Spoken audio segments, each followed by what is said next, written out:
Hi, welcome back. I am so excited to talk about this next module because it is one of the most profound lessons that I learned in my life. It is love languages. So when we think about love languages, we might actually know what the 5 languages are, or maybe we just remember what our one love language was. Dr. Gary Chapman created this after many years of counseling couples, and he realized that there are ways that we communicate with each other, and this very much applies to how we talk with our kids, because if we are giving them what we think they want, but it actually isn't what they really need, then there's a disconnect, and that is absolutely a path back to fall or maybe even winter. So I want to talk about the 5 love languages in the framework of the 5 seasons, because I think there's a lot we can pull out from the 5 love languages that makes our job here so much easier when we are working with our kids and trying to give them the things that we believe that they need and the things that they're actually asking for. The first love language that we talk about is quality time. And so it is very easy to understand that our kids want time with us. But quality is actually the key word here, right? Because if you're sitting with your child and you're doing something with them, but you're kind of on your phone scrolling, that's not quality time, right? So in summer with your child, quality time is 100% being present and attentive. So you are watching the little nuances of their stories, and you're paying attention to the little details so that you can ask them clarifying questions or say, oh, please tell me more about that, right? So that you are fully present and active. Now, in quality time, if you are not paying attention and you are not fully present, that is definitely a space for winter and fall storms to blow through. And so when your child has quality time as a love language, and you are constantly or continuously finding yourself in winter with them, it might be because your quality time is not as quality as they need it to be. So if you are present but not really emotionally connecting, if you're not even showing up at all, right? So say you tell your child, yes, I'll come watch your baseball game, or I'll come outside and watch you throw the basketball, and you're not even there, or if you're there, you're barely emotionally present. That is definitely a place where your child will go into winter and then bring a storm into your family. And it might not even be in that moment, right? The storm might come 10 hours later at bedtime because they didn't feel the connection with you. So the next love language we're going to talk about is words of affirmation.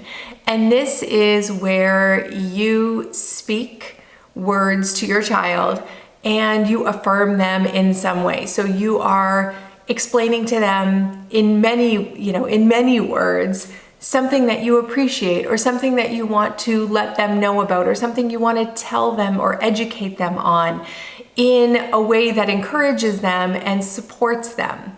And so when your child's primary love language is words of affirmation, they crave you telling them things, right? They need your encouragement and support. They desperately want your appreciation for things that they do around the house or in their life, or for, doing a great job at school in their project. So they very much need that. And if their primary love language is words of affirmation, and they are not receiving that from you because you aren't giving them love and support, but you are giving them harsh criticisms, or you're being a little bit snarky, or your sense of humor runs a little bit sarcastic and it's sharp and it jabs them, you might find yourself in patterns of winter and you just feel like, I don't know what the problem is. They're obviously so sensitive. Like I just don't know. Well, we do know. Right? If words of affirmation are their primary love language, then using words in any kind of negative connotation is going to cut them even deeper. It will hurt them even more. And so knowing your child's love language is critical for how you interact with them. Because if you are a sarcastic parent, if you are a little bit snarky, if you do jab a little bit in your natural communication style, and your child has words of affirmation as their primary love language, they're often going to feel hurt. They're often often going to feel unsupported. They might even feel unsafe to tell you how they feel if they feel like you will then mock them or put them down or call them names or any of those things. So really this very small idea of a love language is actually massive in its scale for your relationship with your children. The third love language is acts of service. And so you might think, oh my gosh, I'm a parent. I'm constantly in acts of service for my child. And that's true, especially when they're younger. And then again, when they're teenagers, like they just want to take, right? So we always feel like we are in service of them. But acts of service, if it is their primary love language, takes it a little bit deeper into who they think they are and who they believe they are in the family.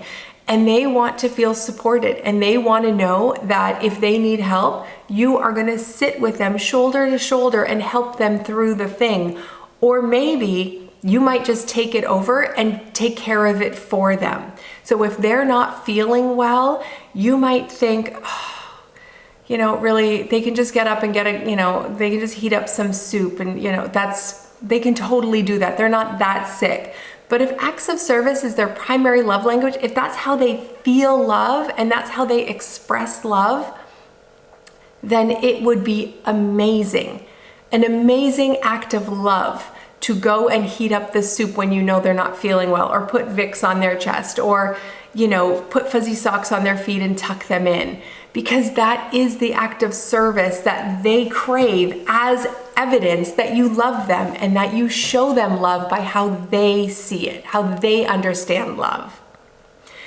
The fourth one is physical touch. So this can go either way with some parents, right? Some parents are not super touchy-feely, or if they are, either they're like super cuddly or they're rough and tumble, right? So this is one of the love languages I think you have to be super careful if your child's primary love language is physical touch, to be honoring what kind of touch they want, right? Because if your child loves to be on the floor and wrestling and jumping on you and knocking you down, that's totally fine. But if your child is more of a softer cuddler and they just want to touch you, or they want to be close to your arm, or they want to hold your hand, and then you pick them up and, slam drive them on the floor and you're wrestling them, they might feel very assaulted, right?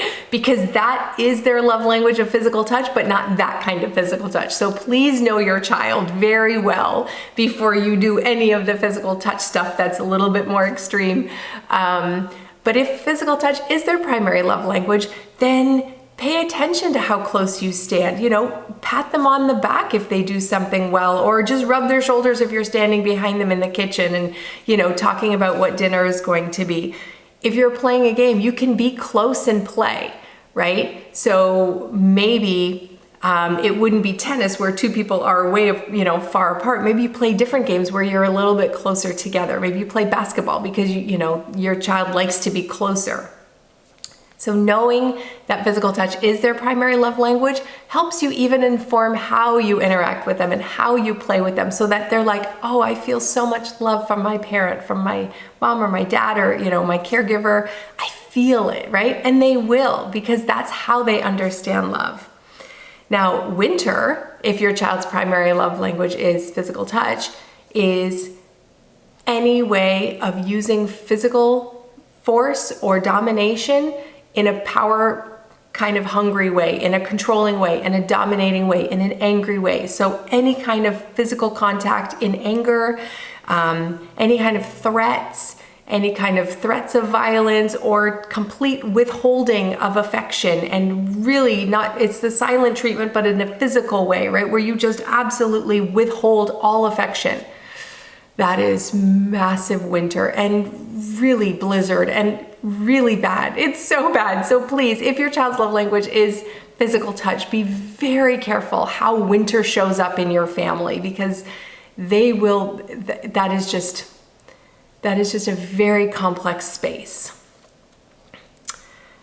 Gifts. The final love language is gifts. So if your child has the primary love language of gifts, it doesn't necessarily mean keep buying them things. Like, as parents, our job is not to go into bankruptcy to buy our children things because their love language is gifts.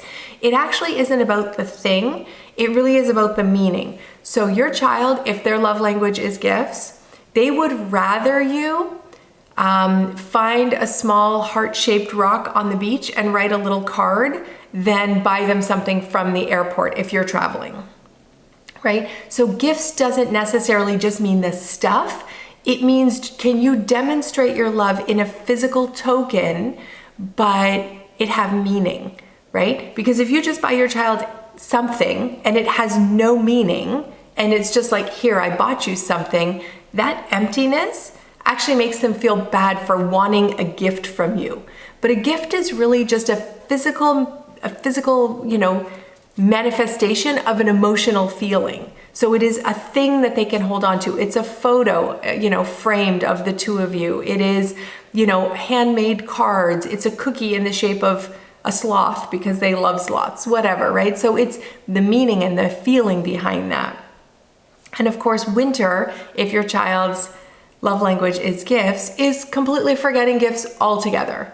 Absolutely not getting them anything, not providing anything for them if you're going away, or if you want to demonstrate love, just really not doing anything, or doing something without meaning, right? So just buying them something off the shelf and saying, here, I got this for you, like check that off my list. They're going to be like, oh, that's not what I wanted, right? I wanted your love in a physical representation, so I could hold on to this stuffed animal, or I could hold on to this handmade card or this letter and be like, I feel love, right? The love languages are not necessarily just, tools that we use to communicate. It is that, but it is actually an avenue to summer, because once you know your child's love language, right, which you can go onto the 5lovelanguages.com and take the quiz, and I will put up in our workbook a little game that you can play also if you're not sure what your child's love language is. But part of it is that you want to get to summer. And so the love languages are really like the neon signs that you would see on the road saying, over here, over here. Like the love languages guide you to summer. So it's the neon arrow pointing you in the direction and really not pointing you towards winter, right? It is absolutely pointing you towards summer. So if you need to get to summer with your child, if you are in spring cleaning, and you're just, you're not quite connecting, you're not in summer, you're still in spring cleaning mode where you're rebuilding, make sure you are using and communicating in your child's love language, right? Because if your child's love language is, quality time, and you just keep tossing little gifts, they're gonna be like, thanks, but actually, no thanks. Right? I wanted to watch the movie with you. I want to go for a walk with you. I want to build a Lego structure with you. I want to spend time with you. I want you. Don't buy me things, right? So knowing your child's love language is critical so that you can really say, okay, how do I need to reach my child? I need to reach my child the way my child wants to be reached, right? The golden rule is treat others as you would want to be treated, but in actual fact, it should be the platinum rule, right? Treat others the way they want to be treated. Because it doesn't matter how many gifts you buy your child, if that is not how they feel love, if that is not how they see love, they are not going to recognize that as expressions of love, because they miss you. And they want to see you, and they want to play with you, and they want to pull out the chess set, or they want to go for a walk and look for slugs in the grass, right? They want quality time, and you're not speaking their language. So I hope that you take the quiz either at the 5lovelanguages.com or here, and start understanding what is your child's love language. Now, Dr. Gary Chapman, the creator of this, has said there's a primary and a secondary. So of these 5, your child will use 2 of them primarily. Yes, they can appreciate love in all ways, but the ways they specifically find love is going to be one of the 2 ways of the 5 listed. So please have some fun. Have fun with your child as you try to, reverse engineer their love language and decide what is it for them. And then when you are in spring cleaning and you are in summer, and that is exactly where you want to be, you will speak the language of love so you can stay in summer with your child. So thank you very much. Please continue to work in the workbook, and I will see you for the next module.